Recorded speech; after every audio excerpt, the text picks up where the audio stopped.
Good good morning student. आज मैं पढ़ाने जा रही हूँ क्लास 5 में व्याकरण सब्जेक्ट। आज की कक्षा में हम पढ़ेंगे बोली किसे कहते हैं।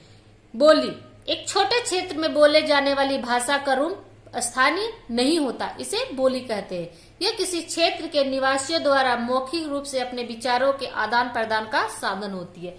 बोली जो होती है एक सीमित क्षेत्र में बोली जाती है और उसका सरकारी कामकाज में उस बोली का लिखित रूप नहीं होता है। बोली का क्षेत्र सीमित होता है जबकि भाषा का क्षेत्र विस्तृत होता है। भारत में बोले जाने वाली प्रमुख बोलियां हैं भोजपुरी, बुंदेली, अवधी, हरियाणवी, ब्रजभाषा आदि। ये सभी प्रमुख बोलियां हैं जो एक विशेष क्षेत्र में बोली जाती है, जैसे भोजपुरी भोजपुर में इत्यादि। आगे हम पढ़ते हैं लिपि। लिपि किसे कहते हैं? भाषा के ध्वनि चिन्हों को जिस रूप में लिखा जाता है उसे लिपि कहते हैं। ध्वनि चिन्ह यानी कि हम जो बोलते हैं, जो हमारा आवाज निकलता है, जो ध्वनि उत्पन्न होती है हमारे बोलने से, उसे ही जिस चिन्ह के द्वारा लिखा जाता है उसे हम लिपि कहते हैं। विभिन्न भाषाओं की अलग अलग लिपि होती है, जैसे हिंदी और संस्कृत की लिपि देवनागरी है, इंग्लिश की लिपि रोमन लिपि है, पंजाबी की लिपि पंजाब भाषा की लिपि गुरुमुखी है।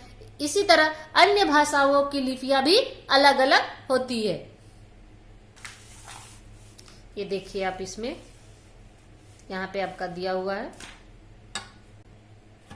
अब हम जानेंगे भाषा तथा बोली में क्या अंतर है, दोनों में क्या फर्क है।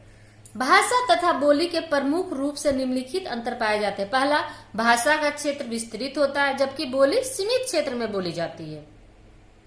बोली अथवा बोलियां किसी एक ही भाषा का अंग होती है, जैसे ब्रजभाषा तथा अवधी हिंदी भाषा का अंग है।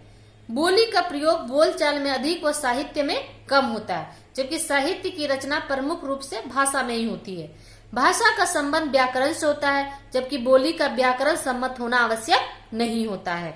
भाषा का जो होता है वो उसकी व्याकरण होती है, लेकिन बोली का कोई व्याकरण नहीं होता है। भाषा और व्याकरण। सामान्यतः किसी भाषा की नियमावली को उसका व्याकरण कहते हैं।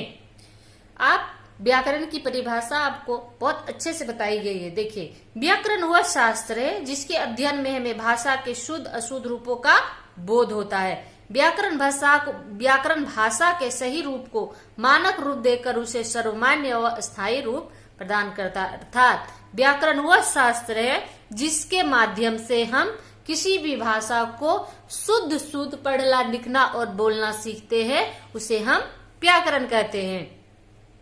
अब हम आगे पढ़ेंगे व्याकरण के अंग, यानी व्याकरण कितने प्रकार के होते हैं। तो यहाँ पर व्याकरण के मुख्यतः 3 प्रकार दिए गए हैं। पहला है वर्ण विचार, जिसके अंतर्गत वर्णों, उनके आकार, लिखने की विधि, भेदों तथा उनके उच्चारण आदि पर विचार किया जाता है।